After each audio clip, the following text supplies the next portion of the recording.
Mi hijo, David, me presentó a Isabella. Hermosa, sí. Pero la víspera de su boda, ella susurró palabras que me rompieron. Mañana, solo eres equipaje extra. Me excluyó de la vida de David, de su fortuna. Mi corazón se partió. Decidí no asistir. Esa acción, tan dolorosa, desató una verdad devastadora sobre sus planes con 100.000 euros. No creerán lo que sucedió después. Antes de continuar, suscríbete al canal y cuéntanos desde dónde estás escuchando en los comentarios. Me llamo Carmen. Tengo más de 60 años. Toda la vida, pensé que mi historia se resumía en David, mi hijo. Desde que lo tuve en brazos, supe que mi propósito era él. Y así fue, durante décadas. Pero hay días que te marcan, momentos que te arrancan de la rutina y te abren los ojos a una verdad que nunca quisiste ver. Para mí, ese día llegó la víspera de la boda de David. Un momento que debería haber sido de alegría, de celebración, y se convirtió en el inicio de mi propia tormenta. Esa noche, en aquel restaurante elegante de Sevilla, donde se celebraba la cena de ensayo, las luces tenues y el murmullo de las conversaciones animadas intentaban disimular la tensión que yo ya sentía en el pecho. David, mi David, el hombre en quien había puesto toda mi esperanza y mi esfuerzo, estaba radiante al lado de Isabella. Ella, con su belleza fría y su sonrisa perfecta, parecía la reina de la noche. Yo llegué con mi regalo en las manos, un álbum de recuerdos. Meses pasé preparándolo. Cada foto, cada nota escrita con mi puño y letra, contaba una historia: los primeros pasos de David, su primer día de colegio, los partidos de fútbol donde yo era su porrista particular, su graduación de Derecho. Era un pedazo de mi alma, un testamento de un amor que había resistido 2 décadas de sacrificios. Un puente, pensé. Un último puente hacia esa mujer que, a partir de mañana, sería la esposa de mi hijo. Isabella me interceptó en la entrada. Su vestido blanco de ensayo, de seda brillante, parecía cegarme bajo las luces.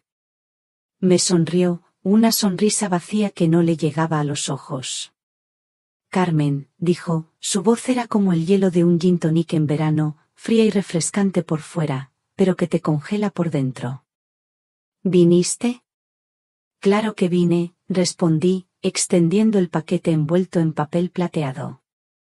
Mis manos, lo noté, temblaban ligeramente. Hice esto para ustedes.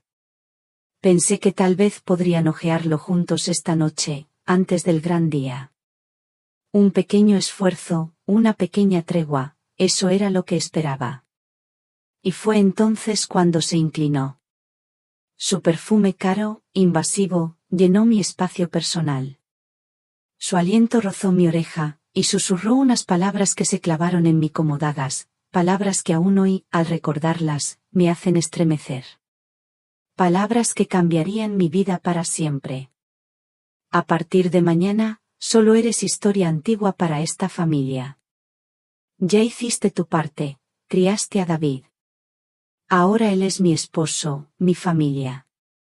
Y tú solo eres equipaje extra. No nos avergüences aferrándote a él. El mundo se detuvo. Las voces, las risas de los otros invitados, los tintineos de las copas, todo se apagó. Sentí un vacío helado en el pecho, como si alguien hubiera metido la mano y me hubiera arrancado el corazón. ¿Equipaje extra? ¿Historia antigua? Yo. Carmen. La mujer que había respirado por David, que había trabajado hasta el agotamiento por él, que había vendido su coche por él. Me quedé paralizada. El álbum, mi álbum, el que preparé con tanto amor, pesaba ahora en mis manos temblorosas como una losa de plomo. No pude responder. Mi boca se abrió, pero no salió ni un sonido. La incredulidad me ahogaba.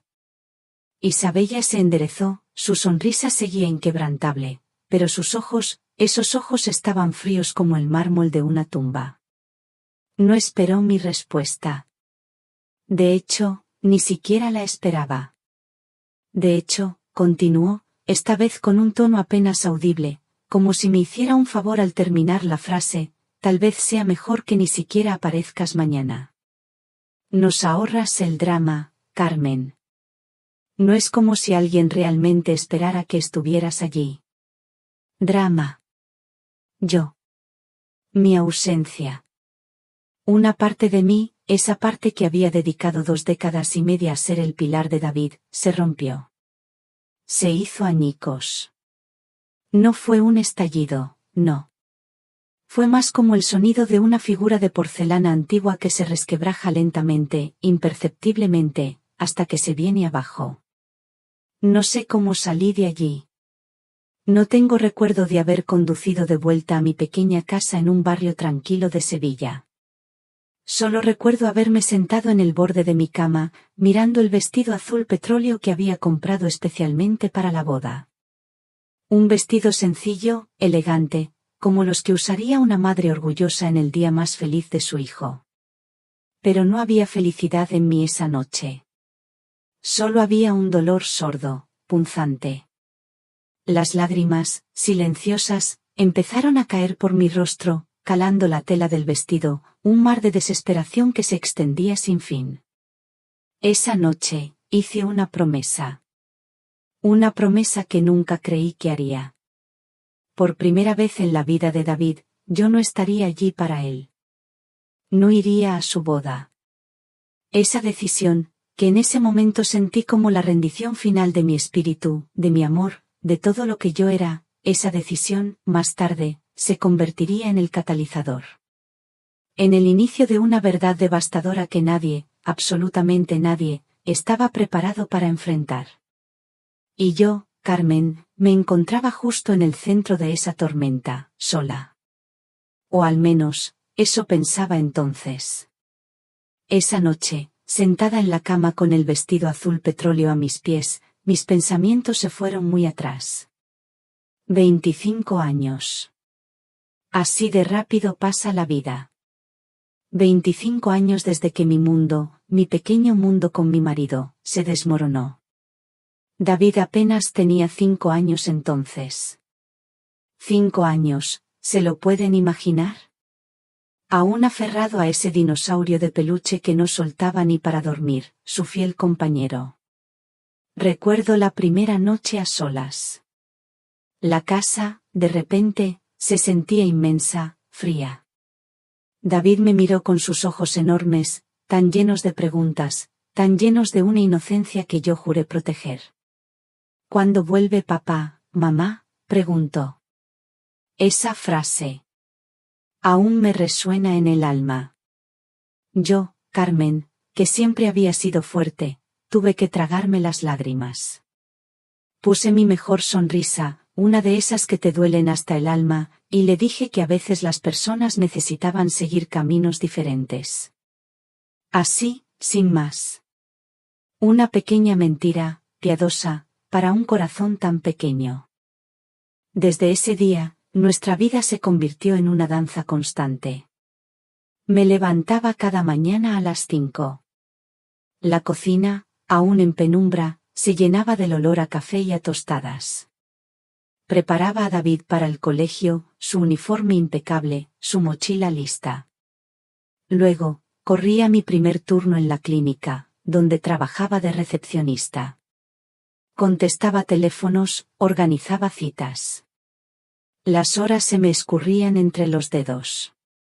Y al salir de allí, no había descanso.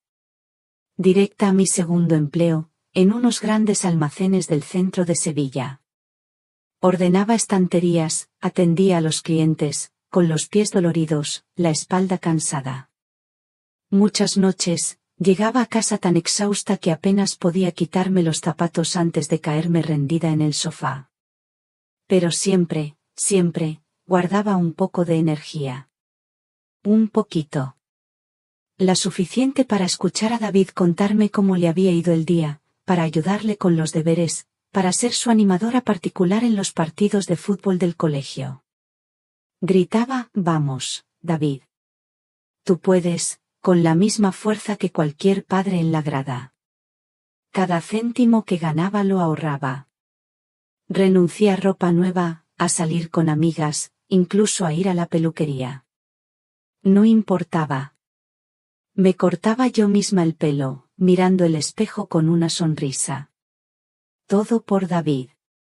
Recuerdo el día que tuve que vender el coche. Mi viejo y fiel Seat. Me dolió, claro que sí.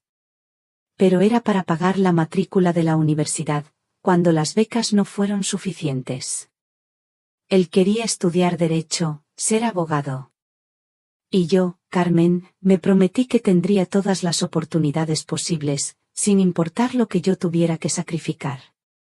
Cuando David se graduó en derecho, con su toga y su birrete, lo miré y sentí que mi corazón iba a explotar de orgullo. Era un hombre. Un hombre brillante, bueno. Sentí que había cumplido aquella promesa silenciosa que le hice a aquel niño asustado, el que se aferraba a su dinosaurio de peluche. Había logrado mi propósito. David tendría un futuro. Tendría todo lo que yo no pude tener. Había una satisfacción profunda en ese logro. Una paz. Pero, ¿saben? También empecé a sentir algo más. Una punzada. Un pequeño vacío que antes no existía. ¿Y ahora qué? ¿Qué sería de mí, Carmen, después de que David volara? Y entonces llegó Isabella. Hace 3 años. Era hermosa, sofisticada, elocuente. Todo lo que yo nunca fui. Trabajaba en una agencia de publicidad de renombre, siempre impecablemente vestida, con ese aire de quien conoce el mundo. David parecía encantado. Sus ojos brillaban como nunca cuando ella entraba en la habitación. Y yo, Carmen, solo quería verlo feliz. Eso era todo. Solo quería la felicidad de mi hijo. Pero, a pesar de la alegría de David, aquella punzada, aquel pequeño vacío, se hizo un poco más grande. Porque con Isabella, sentí que mi lugar en la vida de David, ese lugar central que había ocupado durante 25 años, empezaba a encogerse. A desaparecer. Como si mi propia historia se estuviera convirtiendo, poco a poco, en eso que Isabella me susurró en la oscuridad de la cena de ensayo, historia antigua. Y esa era la verdad que me carcomía. La verdad que me dolía más que cualquier sacrificio pasado. Desde el primer momento que David me la presentó, hace ya 3 años, algo en Isabella me inquietó. Ella era hermosa, sí, sofisticada, con esa elegancia que solo da el dinero y una educación refinada. Trabaja en una agencia de publicidad importante, siempre impecable, con trajes que yo no podría comprar ni en un año de mi salario. David estaba deslumbrado. Sus ojos brillaban de una manera que yo nunca le había visto, una luz diferente a la del orgullo por un examen o por un caso ganado. Él la amaba. Y yo, Carmen, solo quería ver a mi hijo feliz. Me repetía eso una y otra vez, como un mantra. Intenté que me cayera bien. De verdad que lo intenté. Abrí mi casa, abrí mi corazón. Quería verla como una hija. Pero había algo en ella. Un detalle. Una forma de ser. Su sonrisa. Era perfecta cuando David la miraba, pero desaparecía como por arte de magia en cuanto él le daba la espalda. Sus ojos, que David decía que eran profundos, a mí me parecían calculadores. Y la forma en que me hablaba, siempre con un tono condescendiente, como si el mero hecho de dirigirme la palabra le supusiera un inmenso favor. Ah, qué tierno, decía con esa voz melosa cuando yo, emocionada, le contaba alguna anécdota de la infancia de David. Como si estuviera hablando con un niño, con alguien que no entendía la complejidad del mundo. En las reuniones familiares, ella monopolizaba la conversación. Hablaba de viajes internacionales, de clientes famosos, de cenas sofisticadas. Nunca mostraba un interés genuino por mi vida, por mis días, por lo que yo, Carmen, había hecho para sacar a David adelante. Era como si mi mundo, mi humilde mundo, fuera demasiado pequeño para su atención. Recuerdo el 30º cumpleaños de David. Una fecha importante. Yo, fiel a nuestra tradición desde que él tenía 12 años, preparé su pastel favorito, de chocolate con frambuesas. Me pasé horas en la cocina, con el cariño de siempre. Cuando llegué a la fiesta, con mi pastel bien presentado, Isabella se adelantó, me lo quitó de las manos con una sonrisa tensa. David ahora está siguiendo una dieta baja en carbohidratos, Carmen, me dijo, casi como una regañina. Pero gracias por el esfuerzo. El pastel. Mi pastel. Quedó intacto en la cocina, una obra de amor olvidada. David, sin saberlo, comía los canapés gourmet que ella había encargado, ajeno a mi desilusión. Me tragué el orgullo herido, como siempre hacía. Es su forma de ser, me decía a mí misma. Viene de otro mundo, no entiende nuestras tradiciones sencillas, de pueblo. En el fondo, Carmen, esta Carmen ingenua, esperaba que con el tiempo nos acercaríamos. Que ella me vería como familia. Como una madre. El compromiso llegó rápido. Apenas un año después de empezar a salir. David estaba radiante, me contó que le había pedido matrimonio en una cena sofisticada, frente al mar. Yo forcé una sonrisa. Lo abracé fuerte, diciéndole lo feliz que estaba por él, mientras luchaba contra una sensación de pérdida que no podía explicar. Los preparativos de la boda me excluyeron por completo. No me llamaron para las degustaciones del menú. Ni para elegir el pastel, otro pastel. Ni para visitar floristas. Ninguna decisión. Cuando sutilmente le pregunté a David si podía ayudar en algo, Isabella respondió, con esa falsa dulzura, no te preocupes por nada, Carmen. Ya hemos contratado a los mejores profesionales, solo necesitas aparecer bien vestida el día. Solo eso.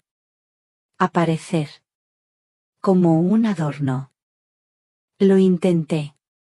De verdad. Una última vez. Quise construir un puente, un último gesto de amor. Pasé meses preparando aquel álbum lleno de fotos, de recuerdos de la vida de David. Desde sus primeros pasos hasta su graduación. Cada página una historia, cada foto cuidadosamente elegida para mostrar al hombre maravilloso en que se había convertido mi hijo. Llevaba ese álbum, envuelto en papel plateado, a la cena de ensayo. Y ya saben lo que pasó. Esas palabras. Esas malditas palabras que me marcarían para siempre. A partir de mañana, solo eres historia antigua para esta familia.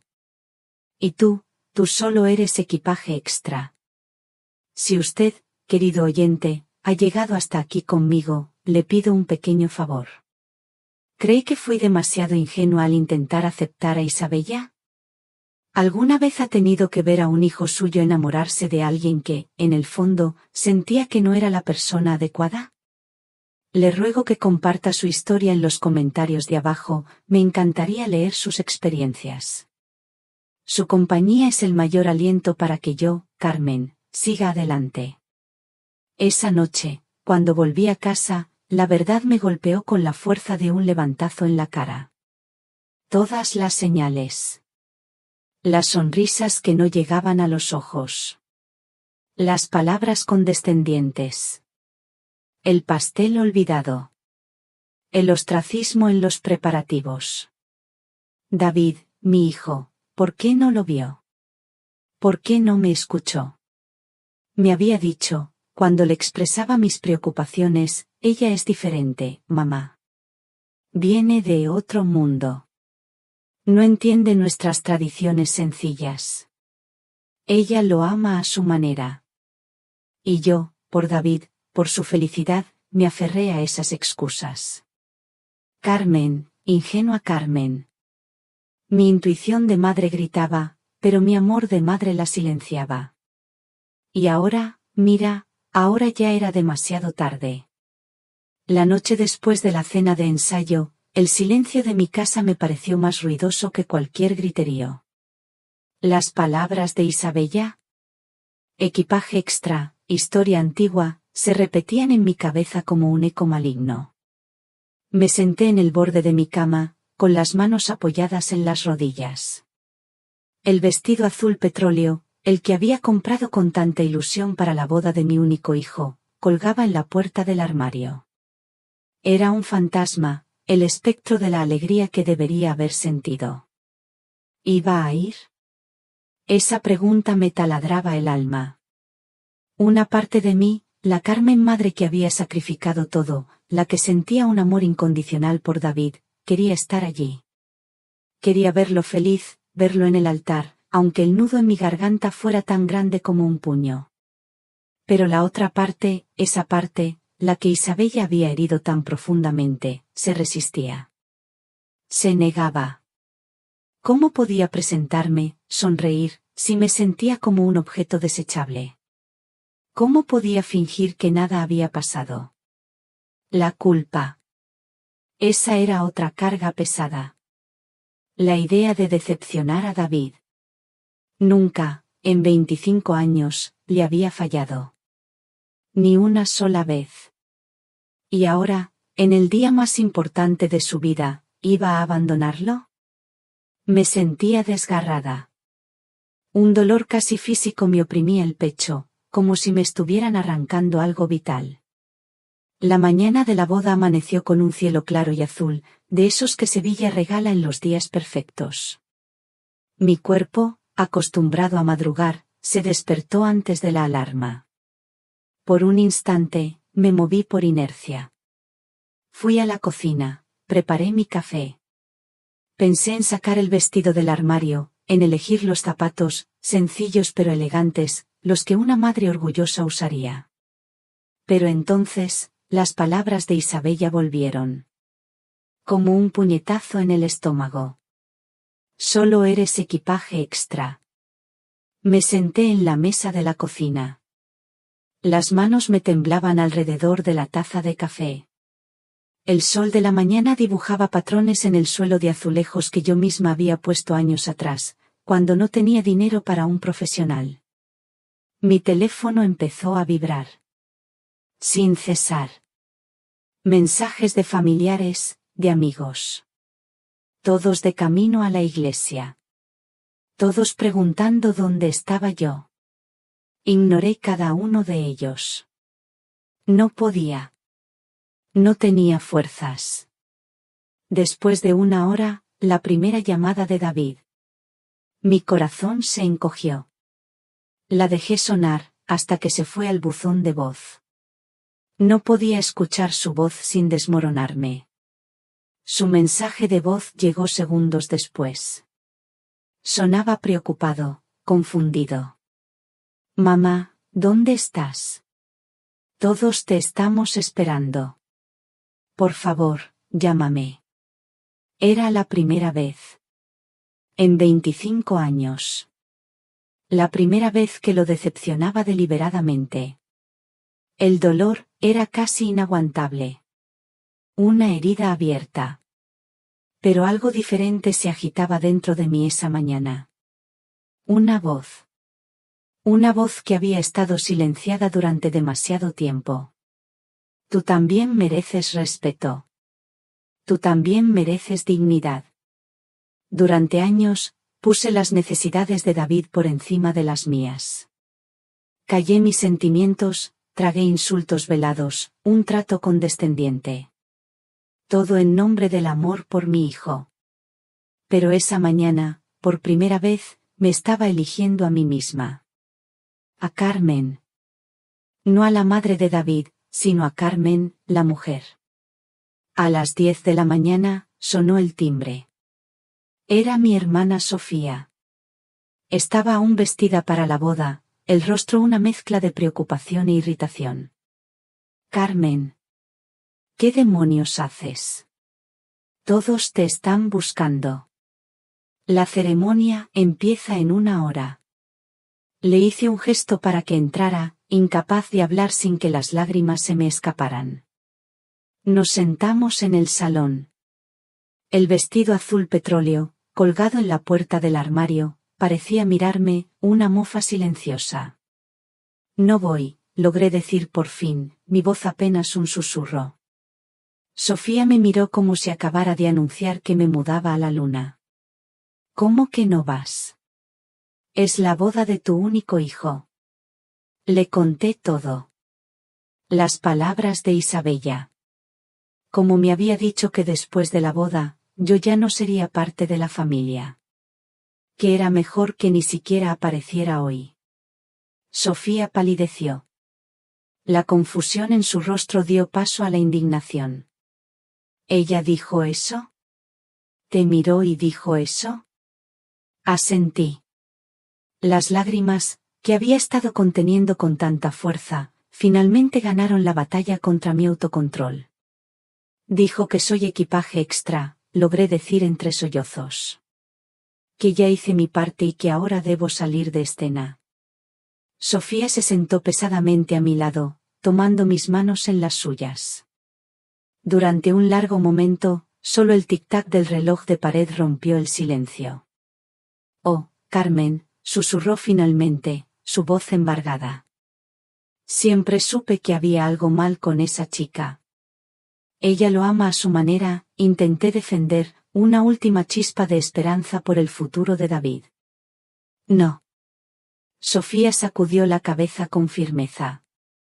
El amor no trata a las personas así. El amor no excluye, Carmen.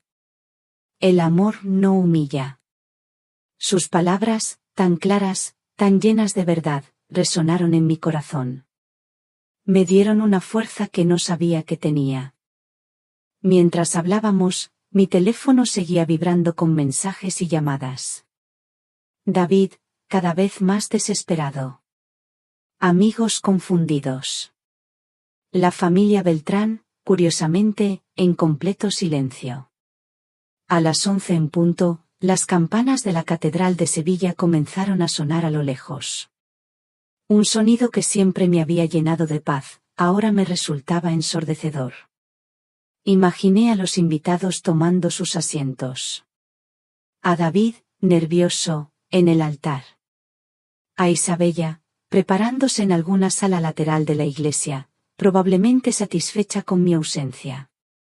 Este debería ser el comienzo del fin de mi historia como parte central de la vida de David. Un paso hacia las sombras. El papel de una figura distante, tolerada en días festivos y cumpleaños, siempre al margen. Pero el destino, como verán, tenía otros planes. El tic-tac del reloj en la pared de mi salón se había vuelto ensordecedor. Las campanas de la Catedral de Sevilla ya habían sonado, marcando el inicio de lo que debería haber sido la unión de mi hijo. Sofía y yo estábamos sentadas en silencio, ella con su vestido de boda, yo con mi alma en carne viva. Habían pasado unos minutos desde las 11. Minutos que se estiraban como horas. De repente, el teléfono de Sofía volvió a sonar. Ella me miró, dudó un instante, y contestó. Su rostro, que ya estaba tenso por la preocupación, se transformó. Se puso pálido, casi cerúleo. Sus ojos se abrieron como platos. Podía escuchar una voz histérica al otro lado, pero no entendía nada. Solo balbuceos, palabras sueltas. Sofía, mi hermana, llevó la mano a la boca, intentando contener un grito ahogado. Sus ojos encontraron los míos, llenos de un miedo que nunca le había visto. Carmen, susurró, y su voz temblaba tanto que apenas pude entenderla. Carmen, la boda no se celebró. Mi corazón.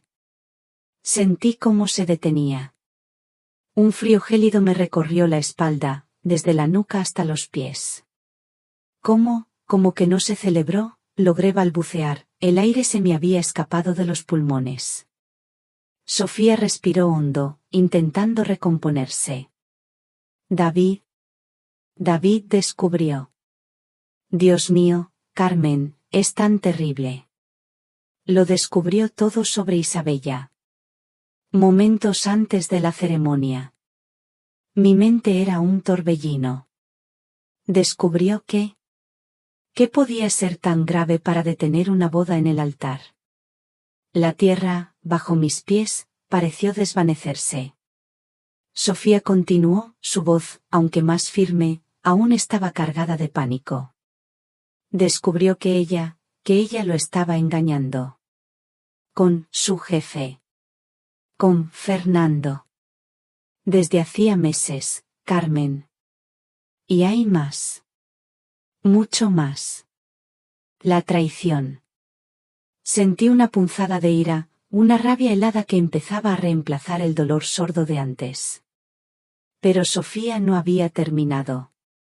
Las palabras salían de ella como un torrente, como si necesitara expulsar esa verdad para poder respirar.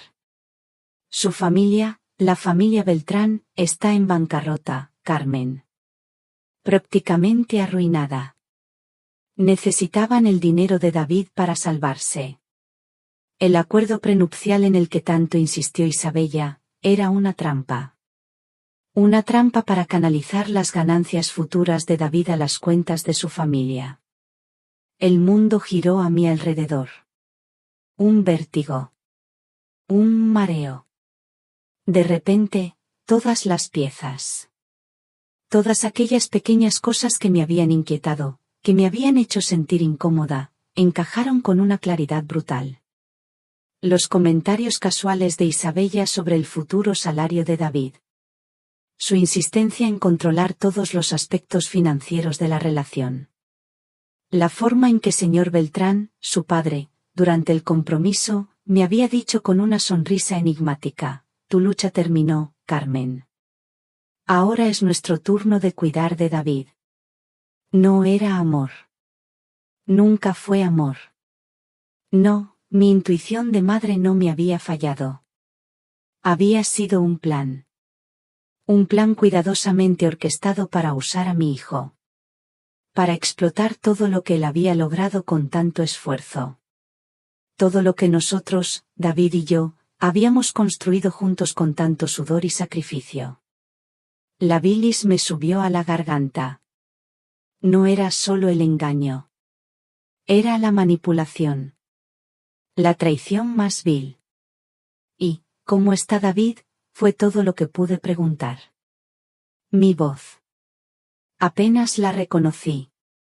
Era un hilo, débil, frágil. Hubo una larga pausa, llena solo por la respiración irregular de Sofía. Devastado, respondió finalmente, su voz embargada. Pero también, decidido. Debiste haberlo visto, Carmen. Cuando confrontó a Isabella frente a todos, estaba diferente. Como si por fin hubiera despertado de un largo y oscuro sueño. Colgué el teléfono. Mi mente intentaba procesar todo. La boda que no se celebró. La traición. El esquema financiero. Y en medio de todo eso, la ausencia. Mi ausencia. Esa ausencia que, irónicamente, debería haberme destrozado, terminó siendo lo único que me salvó de presenciar la humillación pública de mi hijo. Tal vez, pensé con una ironía amarga que me dejó un sabor metálico en la boca, debería agradecer a Isabella por alejarme justo en este día. Las horas siguientes pasaron como una fiebre. Mi teléfono no dejaba de sonar, cada nueva vibración traía más detalles sobre el desastre desatado en la iglesia. Los invitados saliendo en estado de shock. La familia Beltrán intentando controlar los daños, inventando historias, culpando a David por abandonarla en el altar. Y en el centro de la tormenta, mi hijo. David. Con quien todavía no había logrado hablar directamente. Alrededor de las 3 de la tarde, un golpe fuerte en la puerta me hizo pegar un brinco. Abrí. Era David. Estaba allí. Todavía con el traje de la boda, la corbata deshecha. Sus ojos, rojos. Sin decir una palabra, entró. y me abrazó. Me abrazó con tanta fuerza que casi me quitó el aliento. Mamá, susurró contra mi cabello. Su voz rota. ¿Tú sabías? Sentí que mi corazón se encogía. ¿Sabía qué, hijo? Sobre Isabella. Sobre quién es ella realmente. David me abrazaba fuerte. Sentía el temblor de su cuerpo, el agotamiento. Su pregunta, ¿tú sabías?, me traspasó el alma. Me separé con suavidad, mirándolo a los ojos, esos ojos rojos de cansancio y desilusión. Sabía que ella no me quería cerca, hijo, le respondí con la voz quebrada. Sabía que no me respetaba. Que me trataba como a una intrusa. Pero no, David. No sabía sobre la traición. Ni sobre los planes financieros de su familia, sobre esa trampa. Él asintió lentamente, asimilando mis palabras. Un brillo de entendimiento, de algo oscuro, cruzó su mirada. Ella te dijo que no fueras a la boda, ¿verdad? Por eso no estabas allí. No pude mentirle. Nunca pude. Ni cuando era pequeño y rompía un jarrón, ni ahora, con el corazón roto. La noche anterior, le confesé, me dijo que después de la boda, yo ya no sería parte de tu familia. Dijo que era mejor que ni siquiera me presentara. Que sería un drama innecesario. El rostro de David se ensombreció. Una nueva ola de dolor y rabia. ¿Y le creíste, mamá? Su voz era un susurro cargado de reproche y asombro. ¿Creíste que yo, tu hijo, permitiría eso? Esa pregunta me golpeó como un rayo. Yo, Carmen. Después de todos esos años criándolo, después de conocer su corazón mejor que nadie, ¿realmente había creído que él permitiría que me apartaran de su vida? La verdad dolía. Sí, lo había creído. No porque no confiara en David, no. Sino porque había visto el poder que Isabella ejercía sobre él. La forma en que parecía ciego cuando se trataba de ella. David, le dije, la voz aún temblorosa, ella te transformaba en otra persona cuando estaba cerca. Alguien que a veces apenas reconocía. Él se desplomó en el sofá, cubriéndose el rostro con las manos. Lo sé, murmuró entre los dedos. Lo sé. Me senté a su lado, poniendo mi mano suavemente en su hombro. ¿Qué pasó en la iglesia, hijo? Quiero oírlo de ti. David respiró hondo, como si reuniera todas sus fuerzas. Javier, mi padrino, él recibió fotos de Isabella con su jefe, Fernando. Fotos recientes, de hace 2 semanas. Ellos estaban, bueno, estaba claro lo que pasaba. Tragó saliva. Javier me las mostró minutos antes de que la ceremonia comenzara. Al principio, no lo creyó. Yo lo sabía. David es un hombre de ley, necesita pruebas. Pensé que era algún malentendido, continuó, o fotos antiguas, de antes de conocernos. Pero no lo eran. La fecha estaba allí, en la esquina de las fotos. Y ella llevaba el brazalete que le di en nuestro último aniversario de novios. Su voz se quebró. La confronté en la sala de preparación, dijo David, su mirada perdida en un punto fijo del salón. Primero lo negó todo. Luego dijo que fue solo un error, un momento de debilidad. Hizo una pausa. Pero entonces su prima Ana, que estaba un poco bebida de tanto champán y nerviosismo, soltó algo sobre el acuerdo prenupcial. Sobre cómo el padre de Isabella, el señor Beltrán, había celebrado la noche anterior que sus problemas financieros estarían resueltos, después de mañana, punto. Cerré los ojos, sintiendo el peso de la traición que mi hijo había sufrido. No era solo una infidelidad. Era una trampa elaborada. Una red de mentiras tejida por personas que se suponía que debían amarlo. Fue entonces cuando me di cuenta, mamá, continuó David, su voz recuperando firmeza. Que nunca se trató de mí. Se trataba de lo que yo podía proporcionar. Mi futuro salario, mi carrera, mis contactos, todo parte de un plan. ¿Y qué hiciste?, pregunté, aunque ya sabía la respuesta. Una sonrisa triste apareció en sus labios. Caminé hasta el altar. No para casarme, sino para anunciar a todos los invitados que la boda estaba cancelada. Que Isabella había traicionado mi confianza y que nuestra relación había terminado. Me imaginé la escena. Mi hijo. Siempre tan reservado, tan discreto. De pie frente a 200 invitados.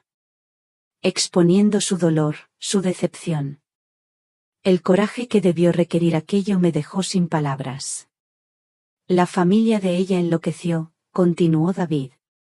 Señor Beltrán me amenazó allí mismo, frente a todos. Dijo que yo no sabía con quién me estaba metiendo. La madre de ella empezó a gritar que yo estaba humillando a su hija. ¿E Isabella? David se detuvo, el dolor claro en su voz. Isabella se transformó por completo. Todo ese encanto, toda esa dulzura, desapareció. Me llamó cobarde. Dijo que yo estaba exagerando, que todos engañan, que yo estaba echando a perder lo mejor que me había pasado en la vida. Tomé su mano en la mía, apretándola suavemente. Lo siento mucho, hijo. Él me apretó la mano de vuelta, sus ojos encontraron los míos. ¿Sabes qué fue lo que más me dolió, mamá? No fue la traición. Ni siquiera fue descubrir lo del esquema financiero. Su voz se quebró de nuevo. Fue darme cuenta de que ella quería alejarte de mí. Que te trató como algo desechable. Tú, que lo diste todo por mí. Que nunca, ni una sola vez, me abandonaste. Las lágrimas que yo estaba conteniendo desde que él llegó finalmente se desbordaron. Oh, David, suspiré. Y hoy, cuando no estabas allí, al principio me enfurecí. Pensé que me habías abandonado justo cuando más te necesitaba. Pero ahora entiendo. Ella te forzó a eso. Te hizo creer que era lo que yo quería. Nunca debí haberle creído, admití, la culpa consumiéndome. Debí haber estado allí para ti, no importa lo que ella dijera. David sacudió la cabeza con firmeza. No, mamá. Tal vez fue mejor así. No tuviste que presenciar ese circo.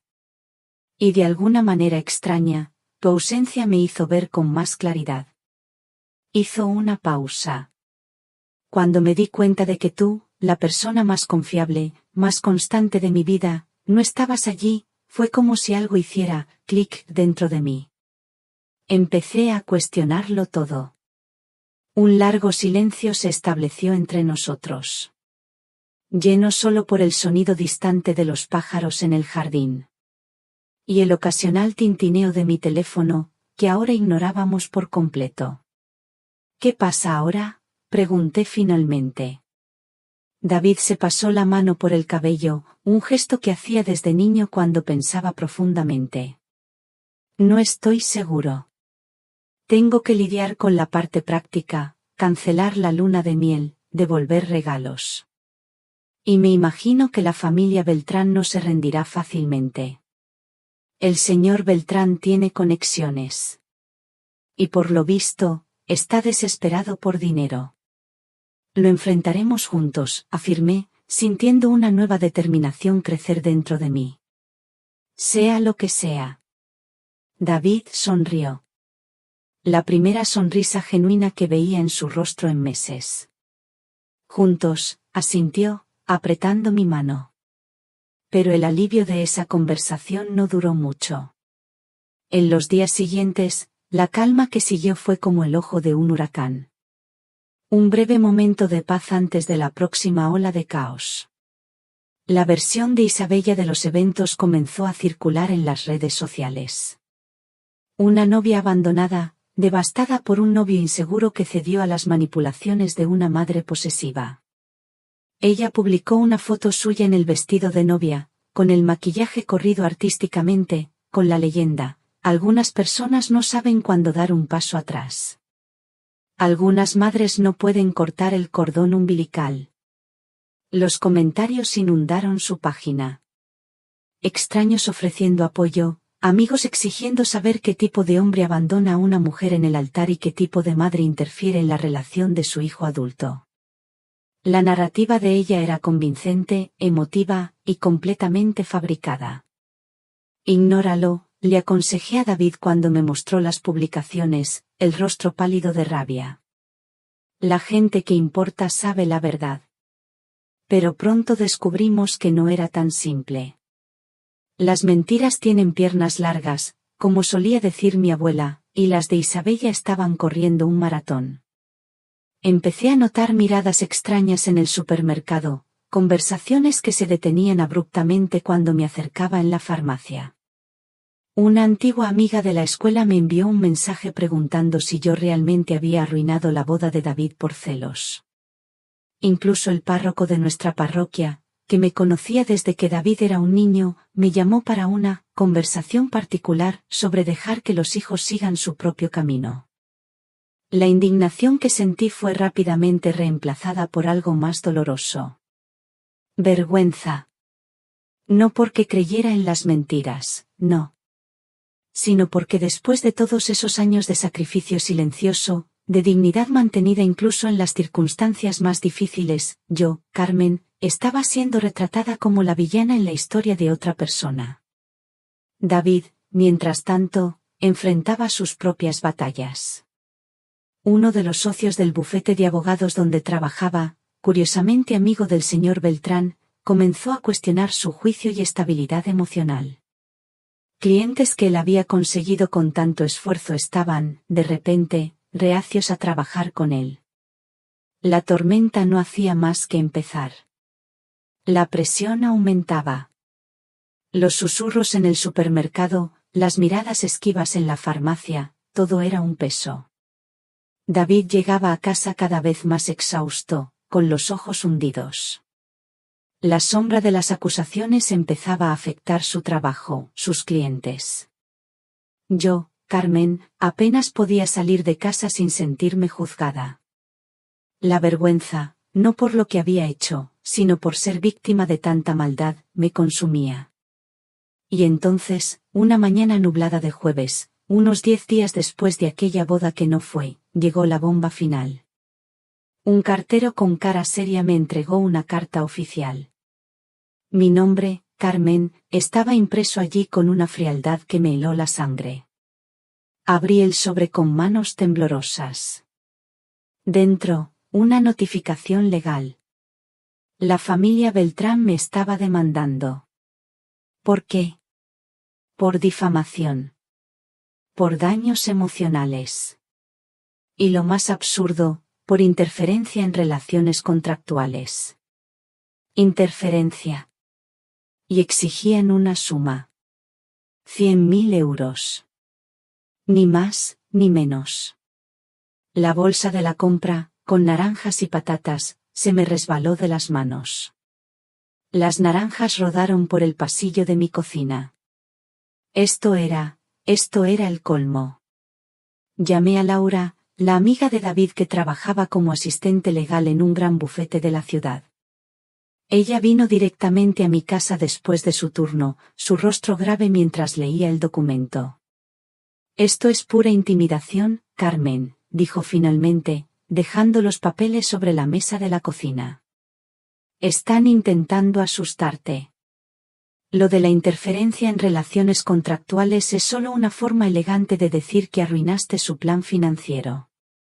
¿Plan financiero? Miré a Laura, sorprendida. ¿No lo sabías?, me preguntó. La familia Beltrán está prácticamente en bancarrota, Carmen. Su padre, señor Beltrán, perdió millones de euros en malas inversiones en los últimos años. Contaban con la boda para estabilizar sus finanzas. Era su último clavo ardiendo. Esa información me cayó como una losa. Pesada. Fría. Así que nunca había sido por amor. Ni por un instante. Se trataba de dinero. De control. De seguridad económica. Y cuando yo, Carmen, me negué a asistir a la boda, un pequeño acto de autopreservación después de años de sumisión, le di a Isabella la oportunidad perfecta para cambiar la narrativa. Ella no podía ser vista como la novia infiel y oportunista. Así que me pintó a mí. A Carmen. La madre amargada y controladora que no podía dejar ir a su hijo. Era brillante. Retorcido, pero brillante. Al día siguiente, David recibió una carta similar. Llegó a casa pálido, tirando los papeles sobre la mesa. Mamá, también me están amenazando con demandarme, dijo, la voz cargada de una rabia contenida. El señor Beltrán dijo que si no limpio su nombre públicamente, te arrastrará por los tribunales. Dijo que te arruinará financieramente. A ti. Mi corazón se aceleró. David acababa de salir de la Facultad de Derecho. Todavía estaba pagando préstamos estudiantiles. Su carrera apenas comenzaba. Una demanda judicial, incluso una frívola, podría agotarlo antes de que tuviera la oportunidad de establecerse profesionalmente. ¿Qué vas a hacer, hijo?, pregunté, temiendo la respuesta. David apretó los puños, una determinación feroz en sus ojos que me recordó al niño que fue. El chico que se enfrentó a bravucones del doble de su tamaño para defender a un compañero con discapacidad. Voy a luchar, mamá. Voy a luchar por los dos. Esa noche, mientras no podía dormir, recordé algo que Isabella había dicho meses antes, durante uno de sus momentos condescendientes. Tú no entiendes cómo funciona el mundo, Carmen. La percepción lo es todo. La gente cree lo que ve, no lo que es verdad. Tenía razón. En un aspecto. La percepción importaba. La gente le creía a ella porque representaba bien el papel de víctima. Si la percepción era su arma, entonces necesitábamos luchar con la verdad. No en susurros. No educadamente, entre bastidores. Sino abiertamente. Públicamente. Y yo, Carmen, tenía exactamente la munición que necesitábamos. Al día siguiente, revolví mi pequeña oficina en casa, encontrando cada pedazo de evidencia que había guardado casi instintivamente a lo largo de los años. Correos electrónicos que David me había reenviado, donde Isabella hablaba sobre sus expectativas financieras para su futuro. Fotos de mensajes de texto que él me había mostrado, donde ella cuestionaba por qué él insistía en considerar trabajo pro bono cuando podría estar ganando dinero de verdad. Y lo más importante, una copia del acuerdo prenupcial que David me había pedido que revisara. Con cláusulas tan claramente depredadoras que cualquier juez vería la intención detrás de ellas. Cuando David llegó del trabajo, esparcí todo sobre la mesa del salón.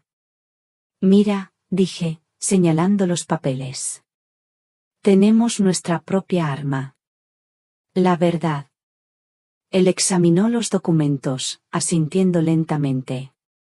Sí, tenemos evidencia. Pero, ¿cómo la usamos contra ellos? Si salimos a la luz pública, solo parecerá represalia. Y alimentará su narrativa de que somos vengativos y amargos. Consideré sus palabras. Tenía razón. Necesitábamos ser estratégicos. Tienes razón, le dije. No podemos simplemente tirar esto en las redes sociales. Necesitamos ayuda profesional. Fue Laura quien nos dio la respuesta cuando la consultamos al día siguiente. Conozco a un periodista de investigación, dijo. Miguel Herrera. Se especializó en exponer fraudes financieros y esquemas corporativos. Si tienen pruebas concretas, él puede transformar esto en un reportaje legítimo. No en chismes de redes sociales. La idea era perfecta. Un reportaje periodístico de investigación tendría una credibilidad que nuestras declaraciones individuales nunca tendrían. Y más importante, cambiaría el enfoque de la narrativa, de un drama familiar a un fraude financiero, que era donde realmente pertenecía. Miguel Herrera nos encontró en un café discreto en el centro de Sevilla. Un hombre bajo, con barba canosa y ojos penetrantes que parecían examinar cada palabra que decíamos. Escuchó nuestra historia en silencio, ocasionalmente haciendo anotaciones en un pequeño cuaderno. Lo que tienen es fuerte, dijo finalmente. Especialmente el acuerdo prenupcial y los registros financieros de la familia Beltrán. Pero necesito más. Necesito confirmación independiente. En las siguientes 2 semanas, Miguel trabajó incansablemente. Investigó el historial financiero de la familia Beltrán, entrevistando a exempleados de sus empresas en quiebra. Incluso consiguió una declaración anónima de uno de los empleados del banco que lidiaba con sus cuentas problemáticas. Mientras tanto, la campaña de Isabella contra nosotros se intensificó. Dio una entrevista llorosa a una revista local, detallando cómo yo la había envenenado a David durante años, cómo yo no podía aceptar a otra mujer en su vida. Su familia empezó a hacer llamadas a contactos de negocios de David, insinuando que él era emocionalmente inestable y no confiable para asuntos legales importantes. La presión era casi insoportable. David llegaba a casa cada vez más exhausto, los ojos hundidos por las noches sin dormir. Yo misma apenas podía salir sin sentir las miradas, los susurros, el juicio silencioso de los vecinos que conocía desde hacía décadas. Entonces, exactamente un mes después de la boda cancelada, el reportaje de Miguel fue publicado. Se titulaba, Detrás de la boda cancelada, los esquemas financieros de la familia Beltrán. El reportaje ocupaba 2 páginas enteras en el periódico más respetado de Sevilla, con una versión en línea aún más detallada. Era devastador. En su precisión clínica. Detallaba las quiebras sucesivas de las empresas del señor Beltrán, los préstamos sin pagar, las acusaciones previas de fraude que habían sido resueltas silenciosamente. Incluía un análisis jurídico del acuerdo prenupcial, con abogados independientes clasificándolo como depredador y éticamente cuestionable. Y sí, mencionaba el caso extramarital que había sido el detonante para la cancelación de la boda, con fotos borrosas pero reconocibles de Isabella con su jefe Fernando en un restaurante elegante, claramente en una situación romántica. La reacción fue inmediata. Los comentarios en línea se multiplicaron, no contra mí o David, sino contra Isabella y su familia. Así que ella quería el dinero de él, no su corazón. Esa pobre madre. Imagínense que te traten así después de criar a tu hijo sola. Los Beltrán son cazafortunas, pura y simplemente. La marea había cambiado. La verdad, expuesta a la luz del día, estaba haciendo lo que nuestras palabras solas nunca lograrían. Esa noche, David y yo nos sentamos en el porche de la casa, bebiendo té en silencio. Por primera vez en semanas, no había tensión en el aire. Solo un cansancio compartido. Y, tal vez, un pequeño hilo de esperanza. ¿Crees que se acabó?, le pregunté finalmente. David miró a las estrellas por un largo momento antes de responder. No lo sé, mamá. La familia Beltrán está acorralada ahora. Y la gente desesperada hace cosas desesperadas. Se volvió hacia mí, sus ojos más claros de lo que habían estado en meses. Pero al menos ahora estamos luchando con armas iguales. La verdad contra sus mentiras. Asentí, entendiendo lo que él no estaba diciendo. La batalla podría no haber terminado, pero ahora teníamos una oportunidad real de ganar. Y lo más importante, nos teníamos el uno al otro. El vínculo que Isabella había intentado tan arduamente romper estaba más fuerte que nunca. Si usted, querido oyente, todavía me acompaña en esta parte de mi historia, le ruego que me deje un 1 en los comentarios. Así sabré que sigo teniendo amigos en este camino. Su presencia es el mayor aliento para que yo, Carmen, pueda seguir contándoles la parte final de cómo nos enfrentamos a los siguientes desafíos y, poco a poco, encontramos la paz. Muchas gracias. La calma que siguió a la publicación del reportaje de Miguel Herrera fue, como les dije, como el ojo de un huracán. Un breve respiro. Durante 2 semanas, David y yo respiramos un poco más tranquilos. Las miradas de juicio disminuyeron. Los mensajes de apoyo empezaron a llegar. Incluso algunos clientes que se habían alejado del bufete de David regresaron, admitiendo que habían sido mal informados sobre la situación. Yo, Carmen, debí haber sospechado de ese silencio. Del silencio proveniente de la familia Beltrán. Personas como ellos, que se mueven por la desesperación, no desaparecen silenciosamente cuando son expuestas. Contraatacan. Generalmente, de maneras que nunca podrías anticipar. La represalia llegó un miércoles cualquiera. David estaba en el tribunal defendiendo un caso. Yo estaba haciendo la compra en el supermercado de mi barrio, pensando en qué preparar para la cena. Mi móvil vibró. Un número desconocido. Normalmente, lo habría ignorado. Pero algo, una punzada en el pecho, me hizo contestar. «¿Señora Carmen Oliveira?», preguntó una voz masculina, formal. «Sí, soy yo», respondí. «Soy el detective Pérez de la Policía Civil. Necesitamos que se presente en la comisaría lo antes posible para rendir declaraciones». Mi corazón se me heló. ¿Declaraciones sobre qué, exactamente? Hubo una pausa. El sonido de papeles que se hojeaban al otro lado. Tenemos una acusación formal contra usted por extorsión, chantaje y amenazas contra la familia Beltrán. La bolsa de la compra se me resbaló de las manos. Las naranjas, los limones, rodaron por el pasillo del supermercado, como esferas de preocupación. Eso es absurdo. Yo nunca, intenté decir.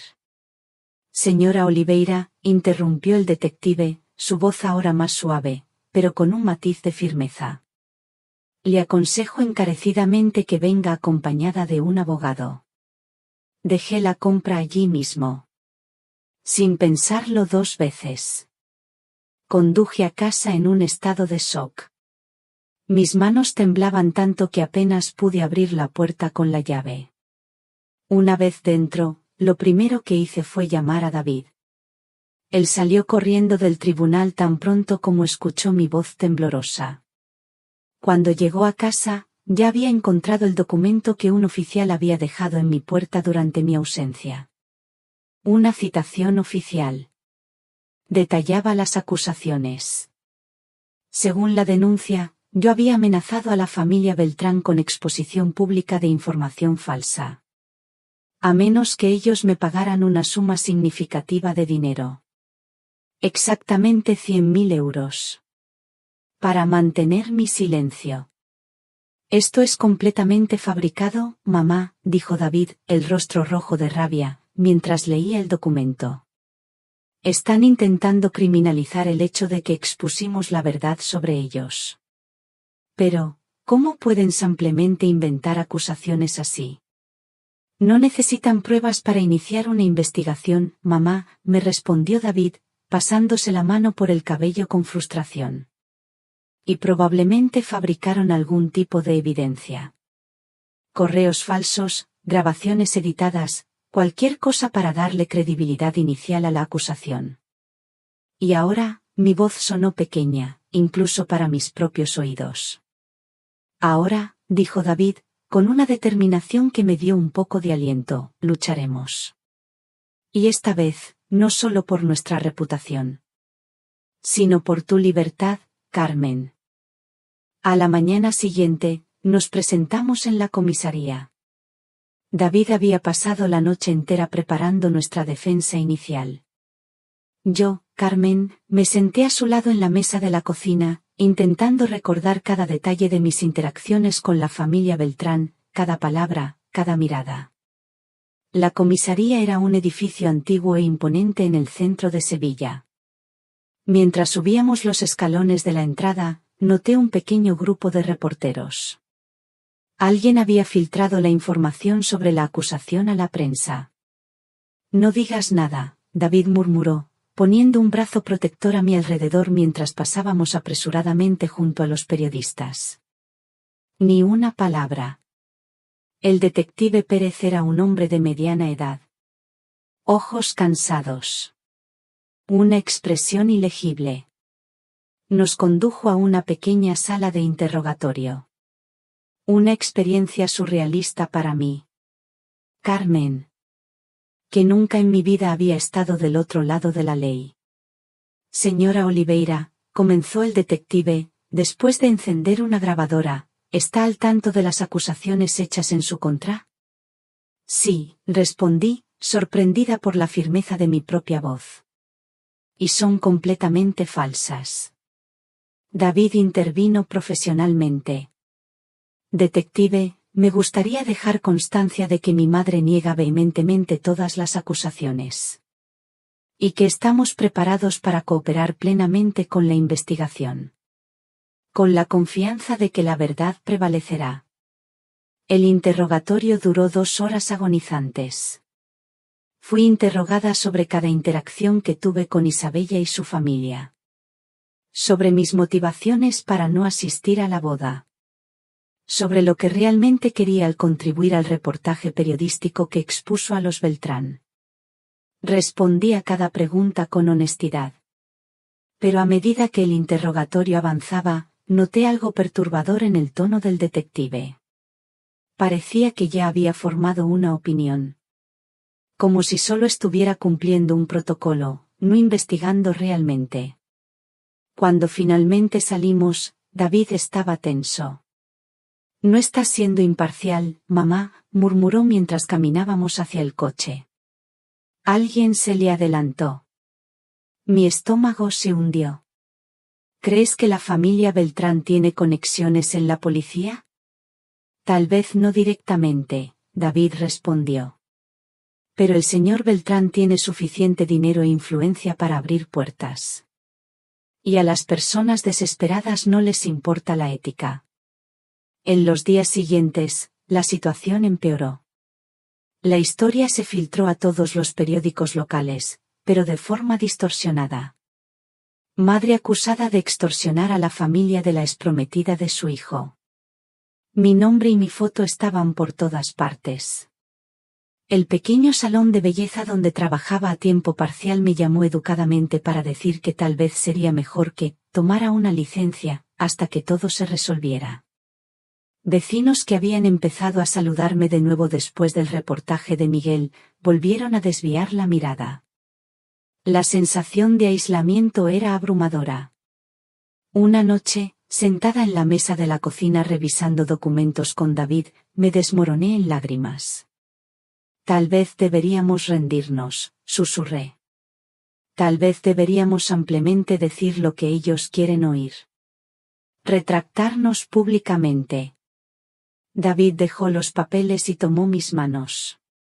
Mamá, mírame. Sus ojos estaban firmes, decididos. Eso es exactamente lo que ellos quieren. Rompernos. Hacernos dudar de la verdad. Hacer que te sientas tan acorralada que aceptarías cualquier acuerdo para que esto termine. Pero, ¿y si lo logran? ¿Y si me arrestan por algo que no hice? Pregunté, la voz temblorosa. Eso no va a pasar, afirmó, con una convicción que yo quería desesperadamente compartir. Tenemos la verdad de nuestro lado. Y ahora tenemos algo más. ¿Qué? Una pequeña sonrisa apareció en su rostro. Ayuda, mamá. Miguel Herrera, el periodista, está furioso con este intento de criminalizar a la prensa. Está investigando al detective Pérez, buscando conexiones con los Beltrán. Y Laura logró que su jefe, uno de los mayores abogados criminalistas de Sevilla, el doctor Fuentes, tome nuestro caso pro bono. Por primera vez en días, sentí una chispa de esperanza. No estábamos solos. Carmen. David. No. No estábamos solos en esta lucha. La semana siguiente, el caso dio un giro inesperado. Miguel Herrera publicó un nuevo reportaje. Esta vez, enfocado en los métodos cuestionables de investigación del caso, en mi contra. Había descubierto que el detective Pérez tenía un hijo que trabajaba para una de las pocas empresas sobrevivientes del imperio en quiebra del señor Beltrán. Un claro conflicto de intereses que el detective había olvidado de mencionar. Simultáneamente, nuestro nuevo abogado, el doctor Fuentes, presentó una petición formal cuestionando la validez de las pruebas presentadas en mi contra. Exigió que fueran sometidas a análisis forense para verificar su autenticidad. La presión comenzó a aumentar. Ya no contra nosotros, sino contra los Beltrán y el sistema que habían intentado manipular. 3 días después de la petición del doctor Fuentes, recibimos una llamada de él. Su voz, normalmente tranquila, ahora cargada de emoción. La Fiscalía está considerando archivar el caso, dijo. Parece que las pruebas no resisten un escrutinio más riguroso. Y no quieren la vergüenza de llevar adelante una acusación tan evidentemente fabricada. David y yo nos abrazamos, llorando de alivio. Pero nuestra celebración fue interrumpida por el resto de la información del doctor Fuentes. Hay una condición. Sin embargo, los Beltrán están proponiendo un acuerdo. Retiran las acusaciones criminales si ustedes firman una retractación pública del reportaje de Miguel. Y aceptan un acuerdo de confidencialidad permanente sobre todo el asunto. Miré a David, sintiendo la rabia subir dentro de mí. Incluso ahora, acorralados, todavía estaban intentando silenciarnos. Forzarnos a negar la verdad. No, dije con firmeza, sorprendiéndome incluso a mí misma con la fuerza de mi convicción.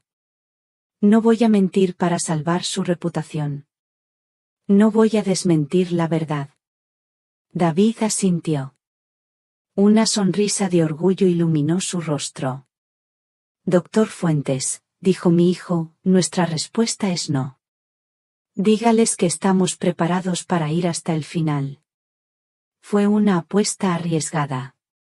Estábamos, esencialmente, desafiando a una familia poderosa y desesperada a hacer lo peor. Pero algo había cambiado dentro de mí. Carmen.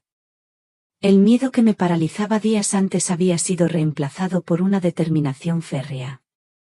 Había pasado mi vida entera agachándome. Ajustándome. Sacrificando mi propia dignidad para la comodidad de los demás. Ya no. Y entonces, cuando nuestro desafío fue transmitido a los Beltrán, algo extraordinario sucedió. Se echaron atrás. 2 semanas después, el caso fue oficialmente archivado por insuficiencia de pruebas. El detective Pérez fue apartado del caso debido al conflicto de intereses. Y lo más sorprendente aún, Isabella y su familia dejaron Sevilla casi de la noche a la mañana. Se mudaron a algún lugar distante donde sus nombres y reputaciones no estuvieran manchados por la verdad expuesta. La tormenta finalmente había pasado. Pero como descubrimos en los meses siguientes, había dejado tanto destrucción como crecimiento a su paso.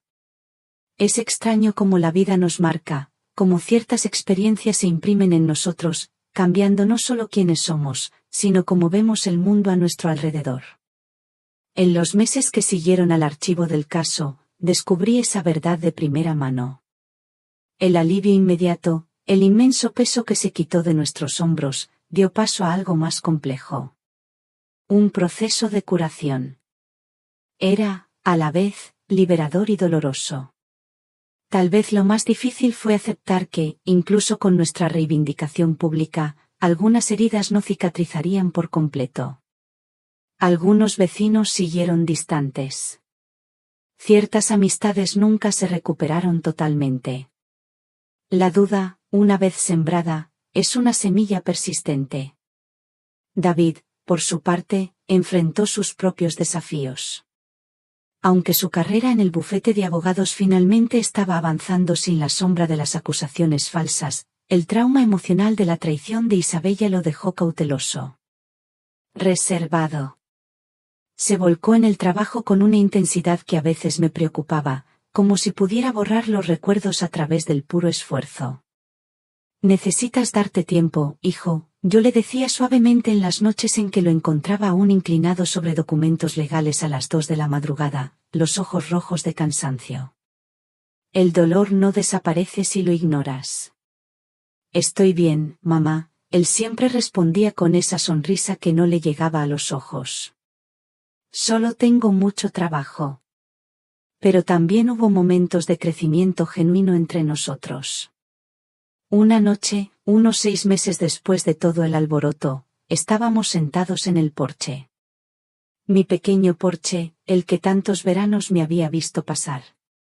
Observábamos una tormenta de verano que se acercaba. El aire estaba pesado con la promesa de lluvia. Y los relámpagos distantes iluminaban ocasionalmente el cielo oscuro. ¿Sabes qué es extraño?, David dijo de repente, rompiendo nuestro silencio. Un silencio cómodo, el que solo se logra con los años. Ahora miro hacia atrás y veo todas las señales que ignoré con Isabella. La forma en que hablaba sobre el dinero. Cómo intentaba alejarme de personas que realmente se preocupaban por mí.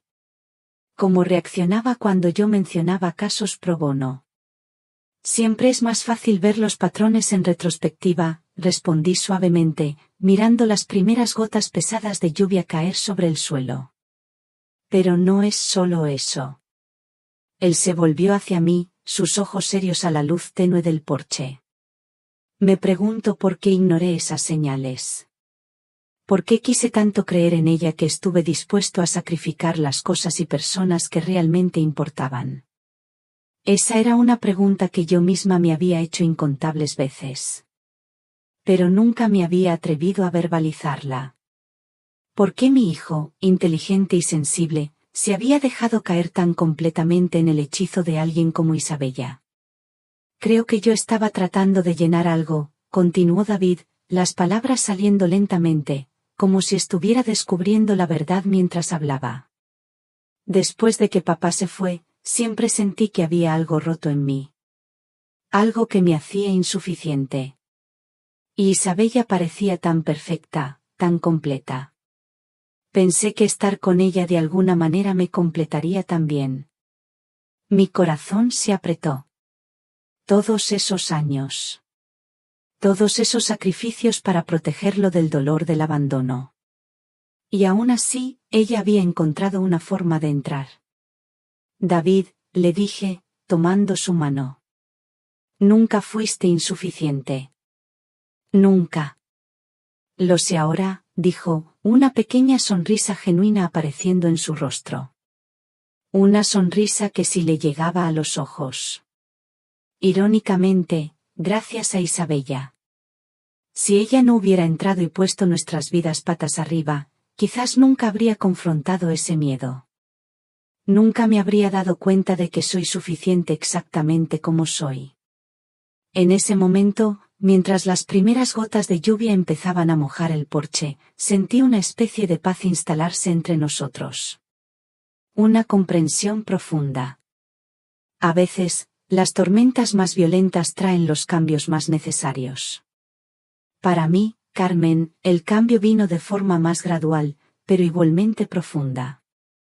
Después de décadas definiendo mi identidad casi exclusivamente a través de la maternidad y el sacrificio, empecé a redescubrir partes de mí misma que habían sido olvidadas hacía mucho tiempo. Volví a pintar. Una pasión que había abandonado cuando David era un bebé, por falta de tiempo y recursos. Empecé con pequeñas acuarelas, luego avancé a lienzos más grandes, dejando que los colores y las formas expresaran lo que a veces las palabras no podían. La primera vez que David vio uno de mis cuadros completos, se quedó parado en la puerta del pequeño espacio que había transformado en un estudio improvisado. Sus ojos, muy abiertos. Mamá, esto es increíble. No tenía idea de que sabías pintar así. Hay muchas cosas sobre mí que no sabes, respondí con una sonrisa juguetona. Era verdad. Había partes de Carmen, la mujer, no solo Carmen, la madre, que estaban resurgiendo después de un largo sueño. Con el incentivo de Laura, también comencé a participar en un grupo de apoyo para mujeres que habían pasado por traumas o grandes transiciones de vida. Al principio, iba solo para escuchar, intimidada por la idea de compartir mi historia con extrañas. Pero con el tiempo, encontré mi voz. Y lo más importante, encontré una comunidad. Mujeres que entendían lo que significaba ser probada hasta el límite. Y aún así, permanecer de pie. Fue a través de ese grupo que conocí a Teresa. Una psicóloga que se especializaba en ayudar a personas a reconstruir sus vidas después de relaciones abusivas. Después de escuchar mi historia, me hizo una propuesta sorprendente. Carmen, me dijo, ¿alguna vez has pensado en usar tu experiencia para ayudar a otras personas? Tenemos un programa de mentoría para mujeres que están pasando por situaciones similares. Y creo que serías una mentora extraordinaria. La idea de que mi dolor pudiera tener un propósito mayor, que pudiera servir para ayudar a otras personas a navegar sus propias tormentas, encendió algo dentro de mí. Una chispa. Acepté. Comencé a capacitarme con Teresa, aprendiendo las habilidades necesarias para apoyar a otros sin abrumarme emocionalmente. 6 meses después del fin del caso, di mi primera charla formal para un pequeño grupo de mujeres. Mis manos temblaban tanto que casi se me caen mis notas. Pero cuando empecé a hablar, las palabras fluyeron naturalmente. Me llamo Carmen, comencé. Y durante la mayor parte de mi vida, creí que amar significaba anularse a uno mismo. Que ser fuerte significaba soportarlo todo en silencio. Estoy aquí para decirles que estaba equivocada. Los ojos de las mujeres en la sala, algunas con marcas visibles de sus propios sufrimientos, otras con heridas más escondidas, estaban fijos en mí. Se formó una conexión instantánea. A través de la comprensión compartida. La verdadera fuerza no está en cuánto sufrimiento puedes soportar silenciosamente, continué, mi voz ganando confianza. Está en saber cuándo alzar la voz. Cuándo establecer límites. Cuándo decir, no, esto no es aceptable. Y a veces, la verdadera fuerza está en pedir ayuda cuando más la necesitas. Mientras hablaba, me di cuenta de que no solo estaba ayudando a esas mujeres. Estaba solidificando lecciones que yo misma aún estaba aprendiendo. Que mi dignidad importaba tanto como la de cualquier otra persona. Que el amor verdadero nunca exige que te vuelvas más pequeña. Que incluso después de los 50 años, todavía había tiempo para descubrir nuevas partes de mí misma. David vino a buscarme después de la charla. Esperaba fuera de la sala con un ramo de girasoles, mis flores favoritas.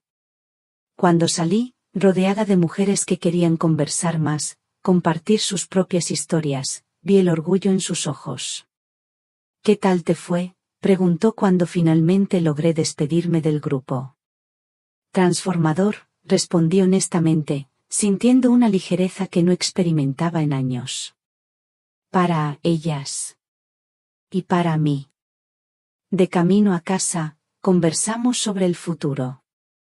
Algo que, en el apogeo de la crisis con los Beltrán, parecía un lujo. Algo que quizás nunca volveríamos a tener.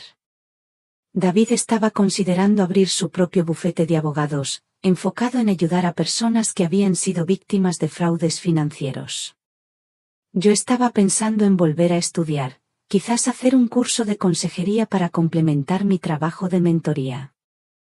¿Sabes qué es lo más increíble, mamá? David dijo mientras nos deteníamos en un semáforo. Hace un año ambos estábamos solos sobreviviendo. Ahora, realmente estamos viviendo. Sus palabras capturaron perfectamente la transformación que habíamos experimentado. La crisis que se suponía que nos destruiría. En cambio, nos había forzado a crecer. De maneras que nunca habríamos imaginado. Esa noche, sentada sola en mi pequeño estudio improvisado, comencé una nueva pintura. No era de la tormenta que habíamos enfrentado, sino del amanecer que vino después. Colores cálidos de esperanza y renovación, esparciéndose por el horizonte. Ha pasado un año desde que pinté aquel primer amanecer. El lienzo ahora ocupa un lugar destacado en la pared de mi salón, un recordatorio diario de cómo la oscuridad siempre cede, eventualmente, a la luz. El tiempo, ese maestro de las transformaciones sutiles, hizo su trabajo curativo. No borró las cicatrices, no. Sino que las integró en el tapiz de nuestras vidas. David prosperó. De maneras que llenan mi corazón de un orgullo tan profundo que a veces apenas puedo expresarlo. Realmente abrió su propio bufete de abogados, pequeño, pero creciendo rápidamente, especializado en ayudar a víctimas de fraudes financieros y manipulación legal. El trabajo lo llena de una manera que su empleo anterior nunca logró. Verlo usar su propio dolor como combustible para ayudar a otros me recuerda a diario al hombre extraordinario en que se convirtió. Cada caso es diferente, mamá, me dijo recientemente durante una de nuestras cenas de domingo. Ahora, una tradición sagrada para nosotros. Pero el patrón es siempre el mismo. Personas vulnerables siendo explotadas por aquellos que deberían protegerlas. Te veo en cada cliente, mamá. Y me acuerdo por qué elegí este camino. En cuanto a mí, Carmen, mi propio viaje continuó desarrollándose en direcciones sorprendentes. El trabajo de mentoría se expandió. Empecé a dar charlas regulares en centros comunitarios, refugios para mujeres, incluso en algunas universidades locales. Mi mensaje evolucionó más allá de mi propia historia para abordar cuestiones más amplias. Las dinámicas de poder en las relaciones. Las señales de manipulación emocional. La importancia de preservar tu identidad, incluso en las relaciones más cercanas. Y sí, completé un curso de consejería. A los 50 y tantos años, volví a ser estudiante, sentada entre jóvenes de 20 y tantos, absorbiendo conocimiento con una sed que solo la experiencia de vida puede realmente despertar. Al principio me sentí fuera de lugar, casi avergonzada de estar reiniciando tan tarde. Pero pronto descubrí que mi perspectiva única era valorada. Tanto por los profesores como por los colegas más jóvenes. Tú viviste lo que nosotros apenas estamos estudiando, me dijo una colega de 22 años después de que compartí un poco de mi experiencia durante una discusión en clase. Eso le da una dimensión completamente diferente al aprendizaje. La pintura también permaneció en mi vida, un santuario privado para los días en que las palabras no son suficientes. Mi pequeño estudio improvisado se expandió para ocupar la habitación extra que antes guardaba principalmente recuerdos y cajas polvorientas. Las paredes ahora son un caleidoscopio de colores y emociones. Algunos trabajos sombríos, explorando los rincones más oscuros de mi viaje. Otros, explotando con luz y posibilidades. Hace 6 meses, para mi completa sorpresa, una pequeña galería local se ofreció a exhibir algunas de mis obras en una muestra colectiva sobre arte y curación. La noche de apertura fue surreal. Ver a extraños parados frente a mis pinturas, encontrando sus propios significados en los colores y formas que derramé de mi alma. David estuvo a mi lado durante toda la apertura, una presencia constante y de apoyo.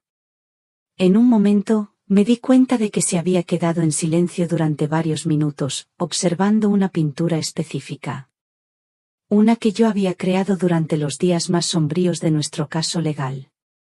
Tonos de azul profundo y violeta, con solo un diminuto punto de luz dorada en el horizonte distante. Así fue como se sintió, ¿verdad, mamá?, preguntó suavemente, sin apartar los ojos del lienzo. Como si nos estuviéramos ahogando con solo un fragmento de esperanza al que aferrarnos. Asentí, sorprendida por su percepción precisa.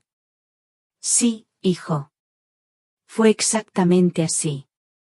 Él se volvió hacia mí entonces, sus ojos brillando con algo que se parecía mucho a la admiración. Siempre fuiste más fuerte de lo que imaginaba, mamá. Más fuerte de lo que tú misma sabías. Esas palabras se quedaron conmigo. Un bálsamo en los momentos en que las viejas inseguridades todavía intentan resurgir. En cuanto a la familia Beltrán y Isabella, prácticamente desaparecieron de nuestras vidas. Eventualmente supimos, a través de conocidos comunes, que se mudaron a otro estado. Ocasionalmente, alguna mención a ellos surge. Alguien que los encontró en un viaje de negocios. O un antiguo colega de la universidad que se mantuvo en contacto con Isabella. Cada vez que eso sucede, siento una extraña mezcla de emociones. Un eco distante del dolor pasado. Pero también, una especie de gratitud renuente. Parece contradictorio sentir algo más que amargura por personas que intentaron destruirnos tan metódicamente. Pero la verdad es que, sin esa tormenta devastadora, quizás nunca habríamos descubierto la profundidad de nuestra propia resiliencia. Quizás yo, Carmen, todavía estaría viviendo en los márgenes de mi propia vida, definiendo mi valor exclusivamente a través del papel de madre. Quizás David todavía estaría persiguiendo una versión del éxito que no lo llenaría verdaderamente. No, no estoy agradecida a ellos. Nunca podría estarlo.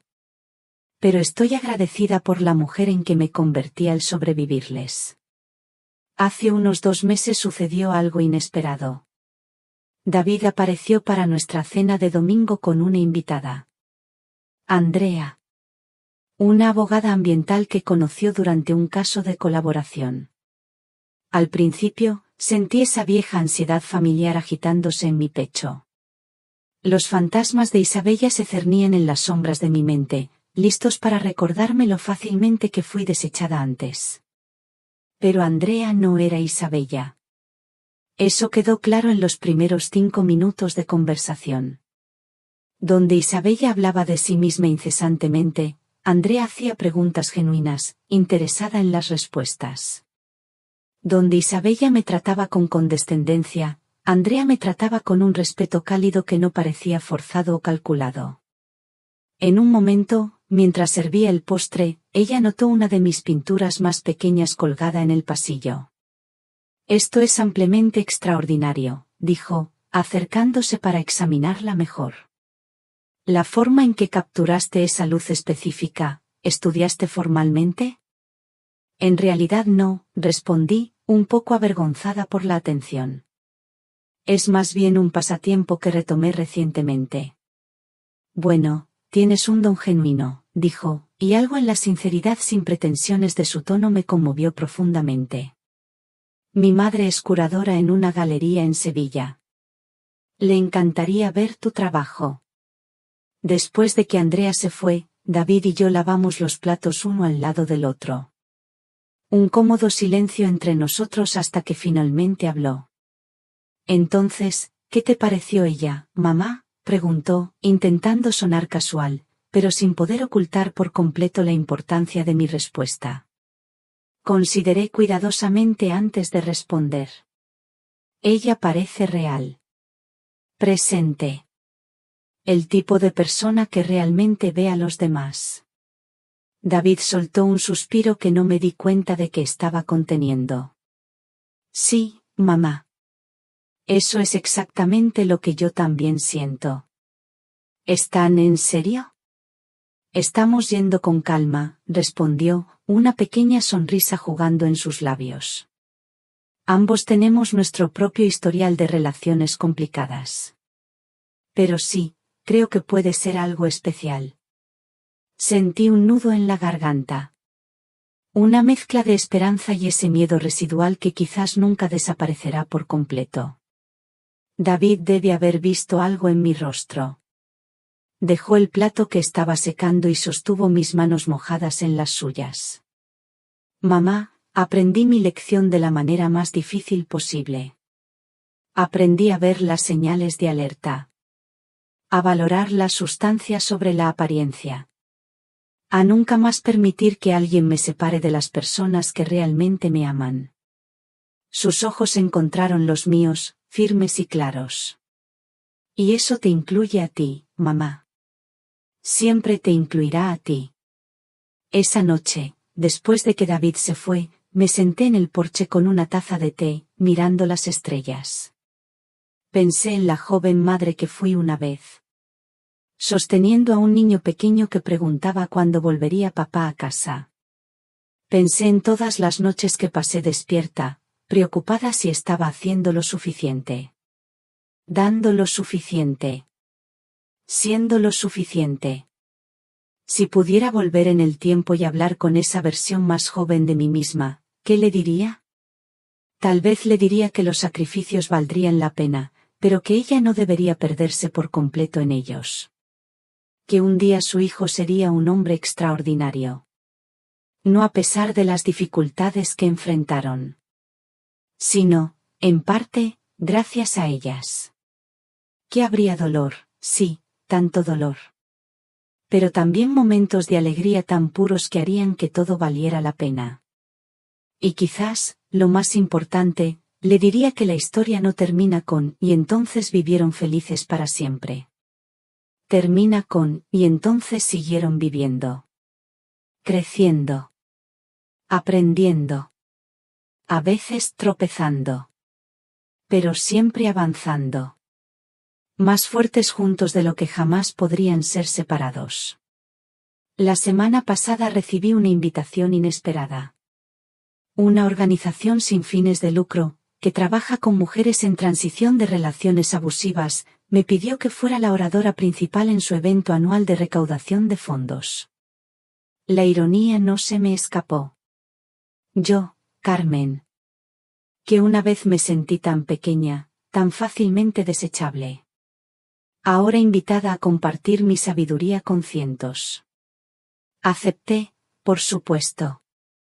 Y mientras trabajaba en mi discurso anoche, me encontré, volviendo a esas palabras susurradas con tanta crueldad en la víspera de la boda que nunca se celebró.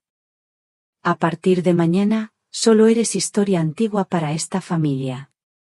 Isabella estaba equivocada. Pero no de la forma en que lo imaginó inicialmente. No soy historia antigua. Soy una historia en curso. Que aún se desarrolla en capítulos que nadie, ni siquiera yo, podría haber previsto. Mirando al futuro ahora, a mis 50 y tantos años, veo posibilidades donde antes solo veía limitaciones. Veo a un hijo floreciendo en su camino elegido. Quizás construyendo un nuevo amor basado en el respeto mutuo y la admiración genuina. Veo mi propio trabajo tocando vidas de maneras que nunca imaginé ser capaz. Veo nuevos amaneceres esperando ser pintados. Historias esperando ser contadas. Heridas esperando ser transformadas en sabiduría. Y si alguien me pregunta cómo sobrevivimos a la tormenta que casi nos destruye, diré esto. Cuando las palabras crueles intentan definirte. Cuando las manos maliciosas intentan moldearte en algo pequeño y desechable, recuerda quién eres realmente. No solo madre, o hijo, o cualquier otro papel singular al que el mundo intenta reducirte. Eres un universo de posibilidades. Eres una historia aún por escribir. Eres más grande que cualquier definición que otros intenten imponer sobre ti. Y cuando alguien intente convencerte de lo contrario. Cuando te susurren que a partir de mañana ya no eres parte de la familia. Que tu valor se ha agotado. Que tu lugar en la mesa ya no existe, recuerda esto. El verdadero sentido de pertenencia nunca depende del permiso de otra persona.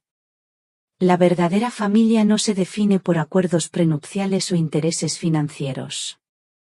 Y tu historia, bueno, tu historia te pertenece solo a ti. Fue esa verdad la que nos salvó a David y a mí en nuestro momento más oscuro. Fue esa verdad la que nos permitió emerger. No solo como supervivientes, sino como transformados. Y es esa verdad la que llevo conmigo ahora. Un faro para iluminar no solo mi propio camino, sino quizás también el camino de otros que todavía están luchando por encontrar su luz. Hoy, cuando me miro en el espejo, ya no veo solo a la madre soltera exhausta que lo sacrificó todo, ni a la mujer desechada con palabras crueles susurradas en una noche de verano. Veo a Carmen. Completa. Compleja. Aún en evolución. Una mujer que, después de pasar la mayor parte de su vida cuidando de los demás, finalmente aprendió a cuidar también de sí misma. Y esa, queridos amigos, quizás sea la victoria más dulce de todas. Aquí concluye la historia de Carmen. ¿Qué piensan ustedes sobre las decisiones que tomó Carmen? ¿Habrían actuado de manera diferente si hubieran estado en su lugar? Compartan sus reflexiones en los comentarios, siempre los leo, uno por uno. Si esta historia les ha hecho reflexionar o sentir algo, no olviden dejar un me gusta, compartirla con alguien a quien crean que también le conmoverá, y suscribirse al canal Runo257 Sulvester para no perderse las próximas historias.